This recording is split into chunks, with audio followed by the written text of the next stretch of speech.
bureau Afrique du département d'État, Mme Cynthia Akwete, qu'il a largement informé du processus de recomposition paritaire de la CENI en prévision des prochaines élections législatives. À l'appui de ces explications, les pertinents éclairages aussi apportés à cette femme d'État américain par les ambassadeurs de Guinée à New York, Madi Touré et Washington Brezhnev ont achevé de persuader Mme Cynthia Akwete sur la responsabilité partagée de certains constats regrettables enregistrés lors de l'événement à Conakry. A noter que le chef de la diplomatie guinéenne a également participé à plusieurs de haut niveau en marge de la 67e session de l'Assemblée générale des Nations unies à New York. François Lunseni-Fall vient d'être nommé ministre des Affaires étrangères, une nomination à la suite d'un remaniement partiel du gouvernement. Lunseni-Fall, vu par Alarini Baïlouba. François Lunseni-Fall, jusque-là secrétaire général à la présidence de la République, est désormais patron de la diplomatie guinéenne. Depuis de carrière, François Lunseni-Fall est né le 21 avril 1949 à Dakar, où il a passé son enfance avant d'aller à Kankan. Admis à l'École polytechnique Conakry, il fréquenta la faculté de droit. Le nouveau ministre des Affaires étrangères poursuivit ses études supérieures en France et en Angleterre. Ancien ambassadeur de l'Inde en Égypte et en France, François Lunseni-Fall a été aussi ambassadeur aux Nations Unies. À ce titre, il a présidé le 2003 au Conseil de sécurité des Nations Unies, médiateur de la crise irakienne au nom de la Guinée, et envoyé spécial et de Ban Ki-moon en Centrafrique. Sous le régime général Lansana Conté, le nouveau ministre d'État des Affaires étrangères est marié et a 5 enfants. Le département de l'agriculture aussi a un nouveau locataire, il s'appelle Marc Yom. Jusque-là, il était en poste au sein de la société civile. Son projet est la commémoration du 54e anniversaire d'indépendance suite au remaniement partiel du gouvernement par le président de la République. Place de Jean-Marc Tillion, Marc Yombouno, qui est désormais le reine du ministère de l'Agriculture. Le fils de Milio a commencé à écrire les pages de son parcours scolaire à l'école primaire de Djekedou. Ensuite, il a fréquenté le collège Bambo de Djekedou et après le lycée de Faran lui a ouvert ses portes. Après le baccalauréat en sciences mathématiques, Marc Yombouno est à l'université Gamal Abdel Nasser de Conakry, précisément à l'Institut Polytechnique, option froid industriel. Étape courue par un diplôme d'études supérieures, mention remarquable, le tout avec le grade d'ingénieur. Marié et père de 4 enfants, aujourd'hui avec 44 ans révolus, le nouveau locataire du ministère stratégique de l'Agriculture fait sa rentrée dans le gouvernement. Il arrive à par 7 ans d'expérience dans le développement local. De 1996 à 1997, il est un fondateur basé à Mambi, la région de Kindia, où il est chargé des appuis aux entreprises associatives, groupements et coopératives. De 1990 à 1999, avec le responsable du bureau préfectoral. De 1999 à 2005, il est conseiller chargé de la formation de la Ligue des coopératives États-Unis d'Amérique. En 2005, juin 2008, il est chargé de suite de projet au Fonds guinéo-italien de reconversion de la dette. De février 2009 à mai 2011, il est responsable du développement local dans le projet de réhabilitation du noyau de la coopération allemande GIZ et GTZ. Depuis l'avril 2009, Marc Yombouno est consultant spécialiste en organisation et gestion des activités. Le nouveau ministre de l'Agriculture est président membre fondateur de l'Association de développement durable et intégré de la Guinée, ADIG, avec la commune urbaine de Djekedou. De 2009 à 2011, Marc Yombouno a connu une période d'affûtage au compte de la coopération allemande internationale. Il a suivi un atelier international de formation sur la sécurité alimentaire et nutritionnelle à Munich en Allemagne, mais aussi une formation sur la gestion de projet à Dakar. Sans oublier des visites des champs d'expérience en Casamance Sénégal sur le parc d'expérience en matière de gestion des collectivités locales. Marc Yombouno est le point focal du mouvement Djompilo à Djekedou, un mouvement de soutien des actions du président de la République. Djompilo, la langue du droit, l'entente. Fils d'ingénieur agronome, pour Marc Yombouno, venir aux affaires avec le premier père n'est qu'une bénédiction qui amène aux supputations. Après l'arrivée de Djekedou à son domicile au kilomètre 36 secteur d'État, en attendant sa route, Marc Yombouno se donne déjà 2 grandes missions. Et sur le pari de l'autosuffisance alimentaire court terme et aider le président de la République, du RPG Arc-en-Ciel aux élections législatives. Lisez en titre la session foraine. La cour d'assises de Cancan vient de cesser d'audience 20 jours pour examiner une trentaine de dossiers criminels dans l'affaire Saoro. La cour d'appel va donc se prononcer sur la responsabilité ou pas des personnes renvoyées devant elle. Kerno Younoussa, Mohamed Lepay. L'ouverture de la session de la cour d'assises de l'année 2012 à Zérékoré en affaire Saoro, les criminels sont inscrits au rôle. À l'occasion de ces audiences foraines, des personnes poursuivies pour des cas d'assassinat, meurtre, coups et blessures volontaires à mort, empoisonnement, enlèvement d'enfants, vol à main armée, détention des gardes de guerre vont arrêter à la barre pour rendre de leurs actes. Toutes ces affaires citées seront examinées au cas par cas par les juges de l'appel de cas.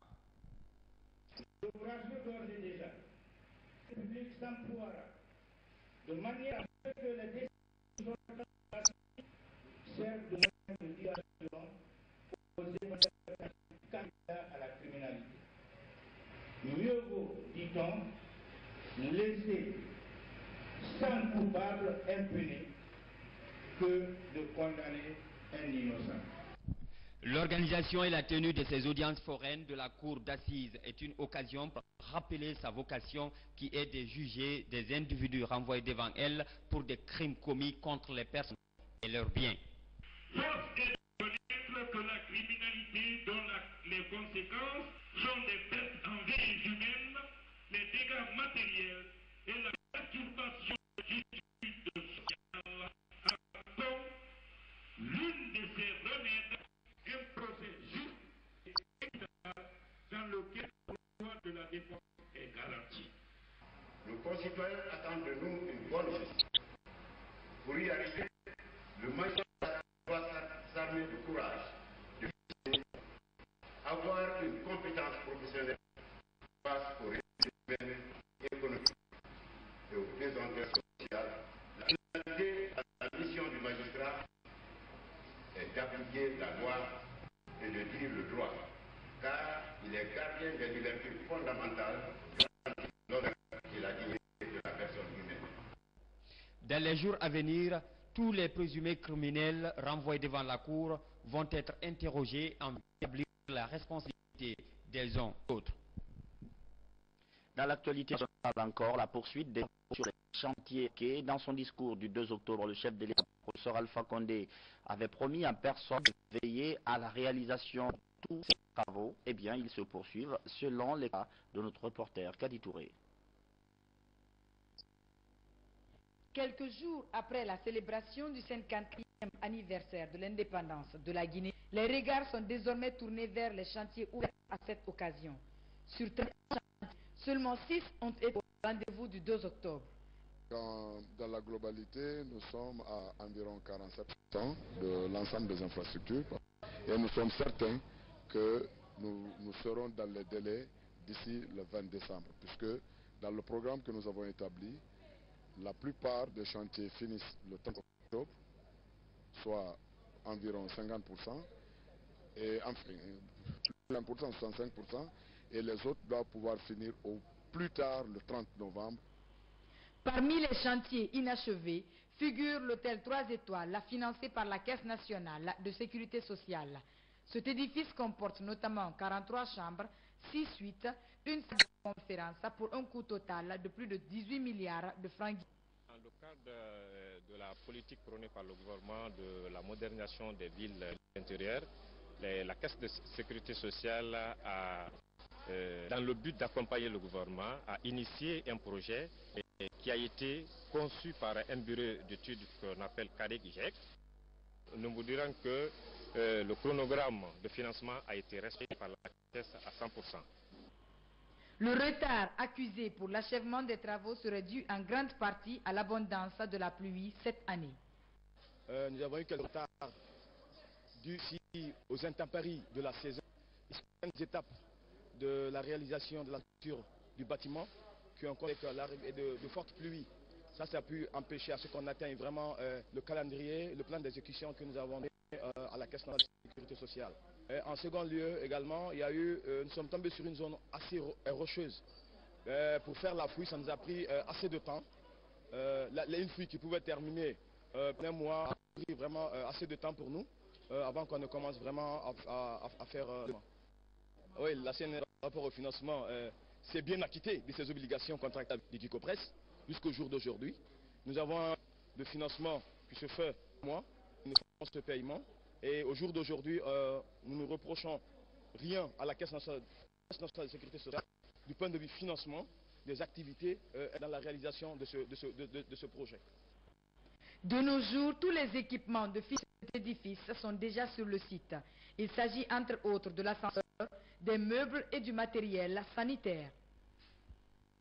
Le prochain 2 octobre va célébrer à Zérékoré. Le chef de l'État, professeur Alpha Condé, l'a annoncé à Boké en clôturant son discours. Alors comment cette annonce a-t-elle été accueillie? Qu'est-ce que les jeunes des Zérékoré comptent faire pour la célébration des éléments de réponse? Ces propos recueillis par notre correspondant Mohamed Saloupaï.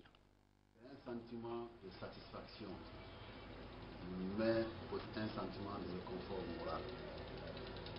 Je suis d'abord personnellement porté, personnellement satisfait, parce que Dieu, avec l'accompagnement du professeur, le chef de l'État Alpha Condé, quand j'étais à Boké dans les fonctions de gouverneur, avec l'attention du chef de l'État, le professeur Alpha Condé, Boké a été élu pour abriter les festivités du 2 octobre 2012.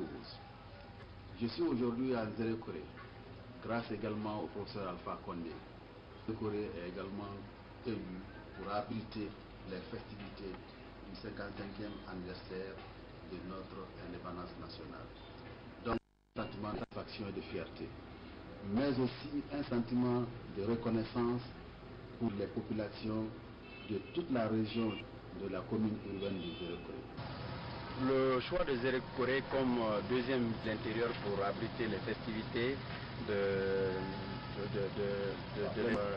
la Guinée est une très bonne chose, dans la mesure où Zérékoré, comme le président de la République l'a dit, est l'une des villes les plus éloignées, c'est la capitale de la région naturelle la plus reculée par rapport à Conakry. Donc c'est une très bonne chose parce que cela permettra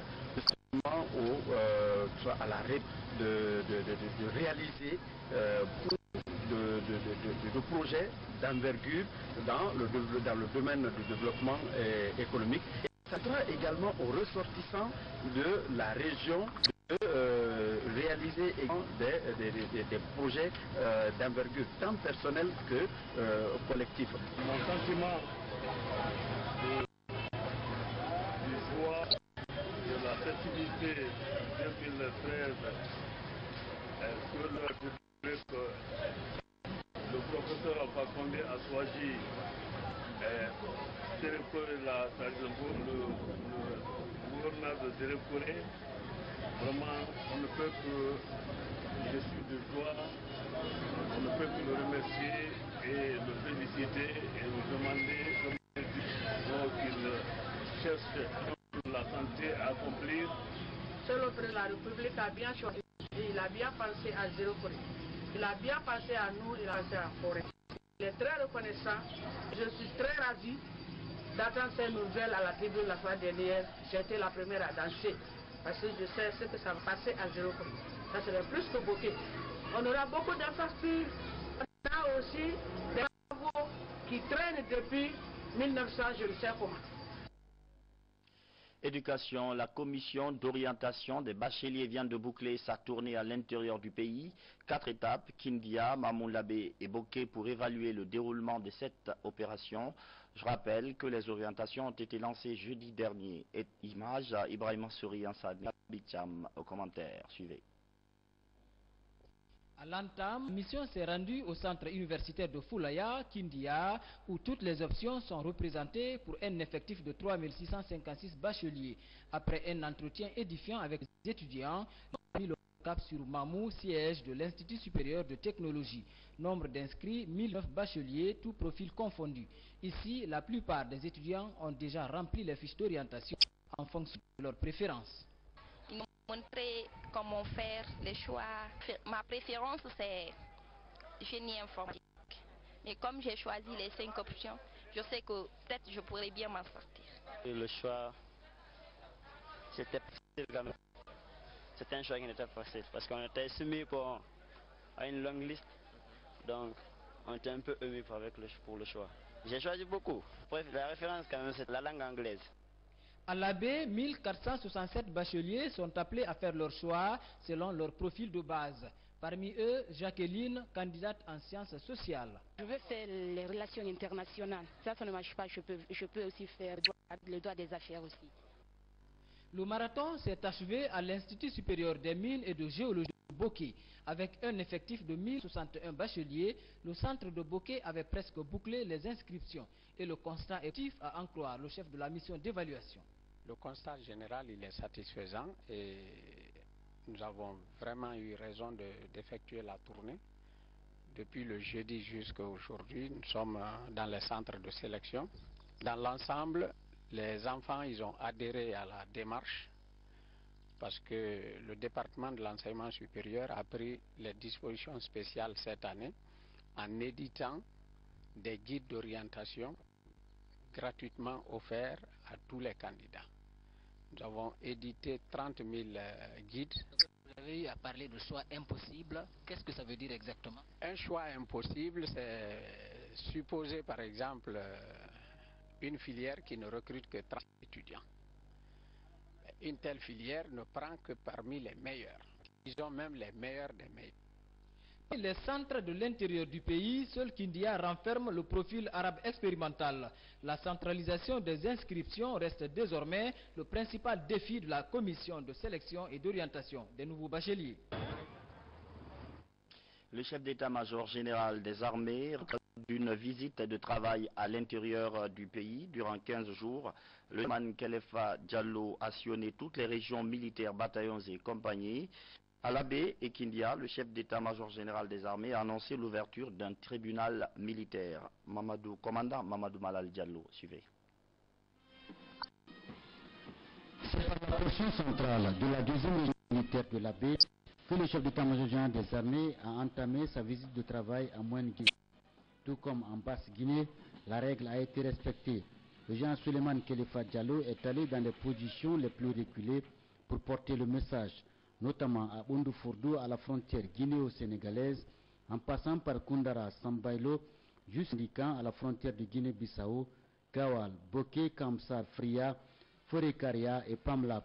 Partout, le chef d'état-major général des armées a annoncé l'ouverture du tribunal militaire avant de parler des nouvelles dispositions prises contre les coupeurs de route et leurs complices.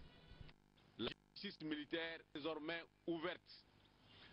Elle est ouverte pas seulement pour les militaires, mais aussi pour les civils qui s'habillent en tenue militaire, qui prennent les armes de guerre pour aller faire le banditisme et de grande criminalité. Donc si ces civils-là sont pris, ils sont arrêtés, ils seront jugés comme les militaires. Le tribunal militaire n'est pas seulement érigé contre les militaires, mais c'est aussi contre les bandits qui s'habillent en tenue militaire, les bandits qui prennent l'arme de guerre pour aller tomber sur les paisibles citoyens. Le général Suleiman Kelefa Diallo a aussi rappelé les critères d'avancement au grade supérieur, cela en dépit de la formation acquise. Chers compagnons d'armes, faisons pression, mettons pression sur nous-mêmes pour aller vers la formation. Désormais, on demandera au commandant d'unité, toute nomination suivra avec l'annotation du commandant ou sur le chef de corps. Le temps que vous avez mis dans le grade, le stage que vous avez fait un peu au-dessus de votre grade, plus l'annotation ou la notation du commandant de région ou de unité, c'est ce qui vous feront accompagner pour que vous ayez le grade supérieur. A noter que cette visite de travail a permis au chef d'état-major général des armées de s'inquiéter de la situation du personnel, de l'armement, des moyens roulants et de constater de visu l'état dans lequel se trouvent tous les postes frontaliers de notre pays et qui méritent d'être entièrement reconstruits. Avant de boucler ce périple à Pamela, les forces armées de Sierra Leone postées à la frontière ont rendu des honneurs mérités au chef d'état-major général des armées, comme pour dire que les voisins vivent en parfaite harmonie.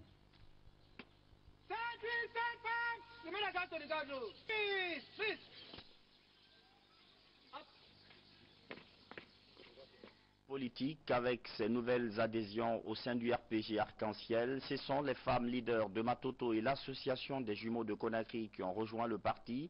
Tout cela en présence de Mamadiga, notre reporter, pour le compte-rendu.